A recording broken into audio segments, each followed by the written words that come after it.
இந்திய பெருங்கடல் இனி இந்திய கட்டுப்பாட்டில். மோடி அரசின் மாஸ்டர் ஸ்ட்ரோக். புதிய அதிகாரம் எழுதப்பட்டது. இந்திய பெருங்கடல் இனி உலக நாடுகளுக்கான திறந்த விளையாட்டு மைதானம் அல்ல.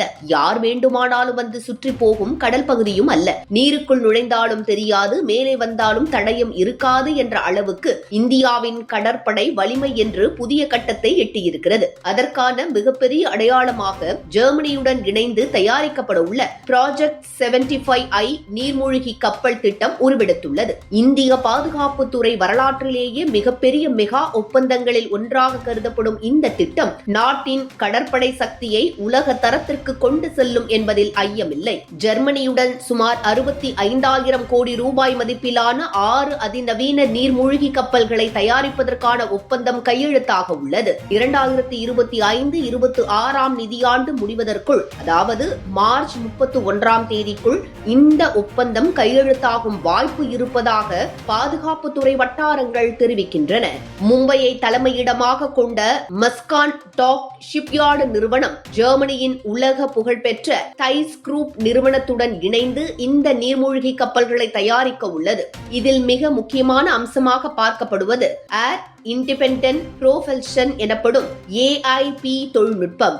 இந்த தொழில்நுட்பத்தின் மூலம் நீர்மூழ்கி கப்பல்கள் நீண்ட நாட்கள் நீருக்கு மேலே வராமல் கடலுக்குள் மறைந்து இருந்து செயல்பட முடியும். எதிரிகள் இருப்பதே தெரியாமல் தாக்கப்படுவதுதான் இந்த கப்பல்களின் முக்கிய சிறப்பு. இந்திய பெருங்கடல் பகுதியில் சீனா உள்ளிட்ட நாடுகளின் கடற்படை நடமாட்டம் அதிகரித்து வரும் சூழலில் இத்தகைய மௌன தாக்குதல் திறன் கொண்ட கப்பல்கள் இந்தியாவுக்கு மிக அவசியமான ஒன்றாக மாறியிருக்கிறது.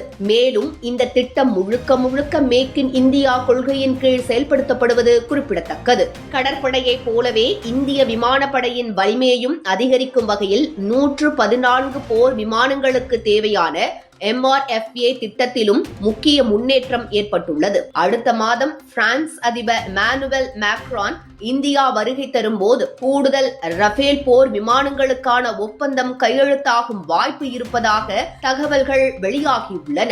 ஏற்கனவே 36 ரஃபேல் விமானங்கள் இந்திய விமானப்படையில் சேர்க்கப்பட்டுள்ள நிலையில் கூடுதல் விமானங்கள் இணைவது இந்திய வான்வெளி பாதுகாப்பை மேலும் பலப்படுத்தும். இத்துடன் ரஃபேல் போர் விமானங்களின் தயாரிப்பு வரிசையை இந்தியாவிலேயே அமைக்க பிரான்ஸ் முன் வந்திருக்கிறது. இது இந்தியாவின் பாதுகாப்புத்துறை தற்சார்பு முயற்சிகளுக்கு ஒரு பெரிய ஊக்கமாக பார்க்கப்படுகிறது. ஜெர்மனி மற்றும் பிரான்ஸ் போன்ற நாடுகள் தொழில்நுட்ப பரிமாற்றத்தில் இந்தியாவுக்கு அதிக நம்பகத்தன்மையுடன் செயல்படுகின்றன என்பது இந்த ஒப்பந்தங்கள் மூலம் தெளிவாகிறது. இறுதியாக பாதுகாப்பு துறையில் இந்தியா எடுத்து வரும் இந்த தொடர் நடவடிக்கைகள் உலக நாடுகளுக்கு ஒரு தெளிவான செய்தியை தெரிவிக்கின்றன.